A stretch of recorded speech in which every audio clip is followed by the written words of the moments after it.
सूत जी बोले, हे विप्रो, नारायण के मुख से राजा दृढ़धनवा के पूर्वजन्म का वृतांत श्रवण कर अत्यंत तृप्ति न होने के कारण नारद मुनि ने श्रीनारायण से पूछा।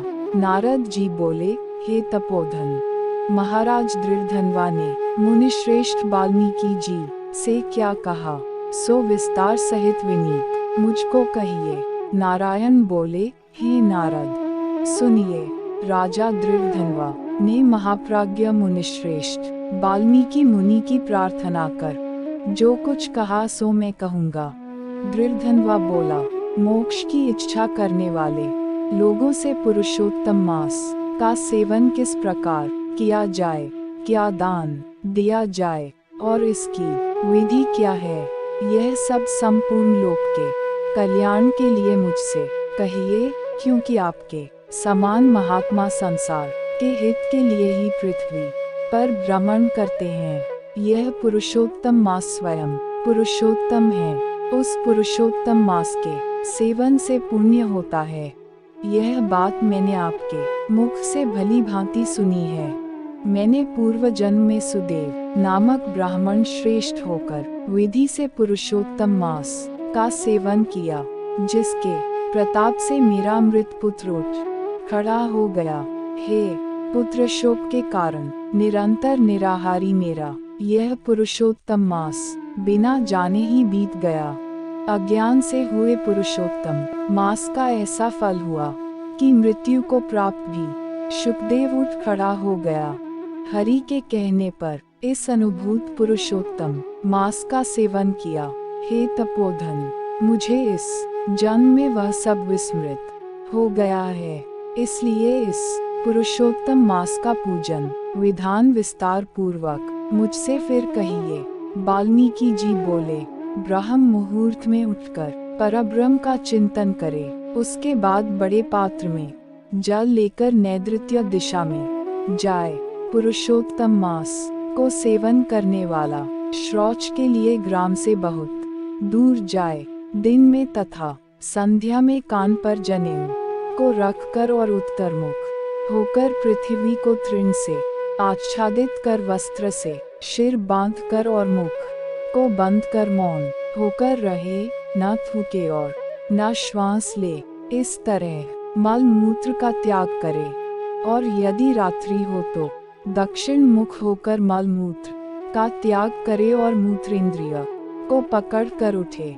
शुद्ध मिट्टी को ले आलस्य छोड़कर दुर्गंध दूर करने के लिए मृत्तिका से शुद्धि करे।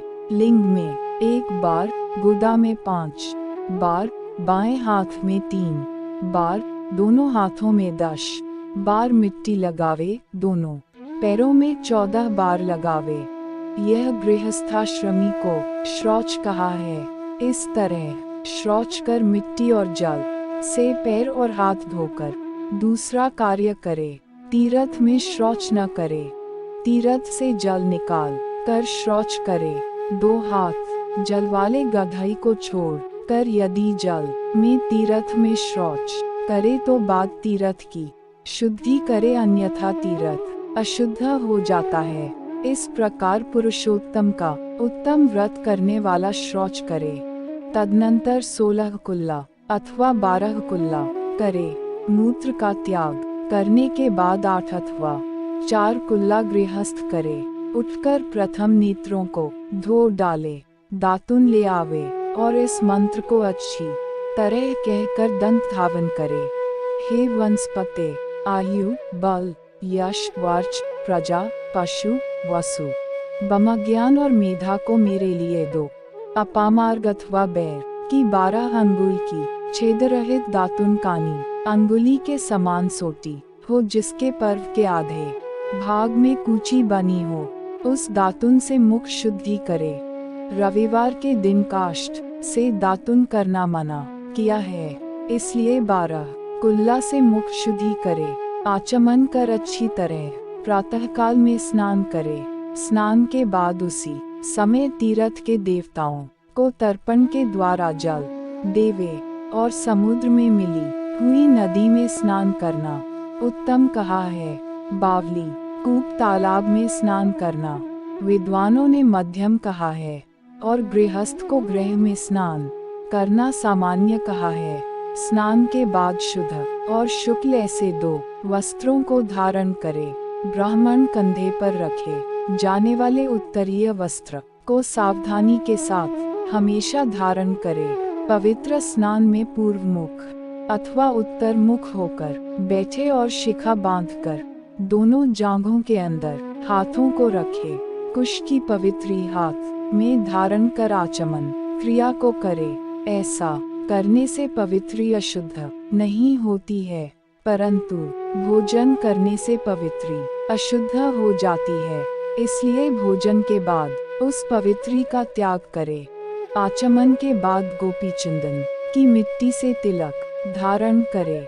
वह तिलक ऊर्ध्वपुंड्र हो, सीधा हो, सुंदर हो, दंड के आकार का हो ऐसा धारण करे। ऊर्ध्वपुंड्र हो अथवा त्रिपुंड्र हो, उसके मध्य में छिद्र बनावे। ऊर्ध्वपुंड्र में लक्ष्मी के साथ हरि स्वयं निवास करते हैं। में पार्वती सहित शंकर सर्वदा वास करते हैं। बिना छिद्र का पुंड्र कुत्ते के पैर के समान विद्वानों ने कहा है। सफेद तिलक ज्ञान को देने वाला है। लाल तिलक मनुष्यों को वशीकरण करने वाला कहा है। पीला समस्त रिद्धि को देने वाला कहा है। इससे भिन्न तिलक को नहीं लगावे। गोपी चंदन की मिट्टी से शंख, चक्र, गदा, पद्म आदि धारण करे। यह संपूर्ण पापों को नाश करने वाला और पूजा का अंग कहा गया है। जिसके शरीर में शंख, चक्रादि के आयुधों का चिन्ह देखने में आता है, उस मनुष्य को मनुष्य नहीं समझना। वह का शरीर है जो शंख, चक्र आदि चिन्हों को नित्य धारण करता है। उस देही के पाप पुण्य रूप हो जाते हैं। नारायण के आयुधों से जिसका शरीर चिन्हित रहता है, उसका कोटि कोटि पाप होने पर भी यमराज क्या कर सकता है। प्राणायाम करके संध्या वंदन करे। प्रातःकाल की संध्या विधि पूर्वक नक्षत्र के रहने पर करे। जब तक सूर्य नारायण का दर्शन न हो तब तक गायत्री मंत्र का जप करे और सूर्योपस्थान के मंत्रों से उठकर अंजकली बांधकर उपस्थान करे। सायंकाल के समय अपने पैर को पृथ्वी में करके नमस्कार करे। जो कमी रह गई हो उसको इस मंत्र से पूर्ण करे। यस्य स्मृत्या च नामोक्त्याम तपोयज्ञ क्रियादिषु न्यून संपूर्णता याति सद्यो वंदे। जो द्विज ब्राह्मण, क्षत्रिय और वैश्य श्रद्धा के साथ संध्या करता है, उसको तीनों लोक में कुछ भी दुष्प्राप्य नहीं है। दिन के आदि भाग प्रातःकाल में होने वाले कृत्य को कहा। इस प्रकार प्रातःकाल की नित्य क्रिया को करके हरि की पूजा को करे। लीपे हुए शुद्ध स्थान में नियम में स्थित होकर और मौन तथा पवित्र होकर गोबर से गोल अथवा चौकोर मंडल को बना कर व्रत की सिद्धि के लिए चावलों से अष्टदल कमल बनावे।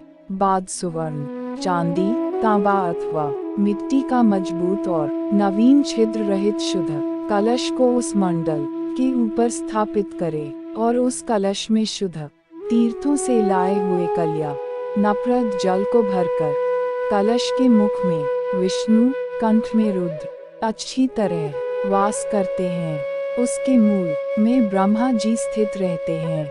मध्य भाग में मातृगण कहे गए हैं। कोख में समस्त समुद्र और 7 द्वीप वाली वसुंधरा ऋग्वेद, यजुर्वेद, सामवेद और अथर्ववेद, व्याकरण आदि अंगों के साथ सब कलश में स्थित हों। इस प्रकार कलश को स्थापित करके उसमें तीर्थों का आवाहन करे। गंगा, गोदावरी, कावेरी और सरस्वती मेरी शांति के लिए तथा पापों के नाश करने के हेतु आवे।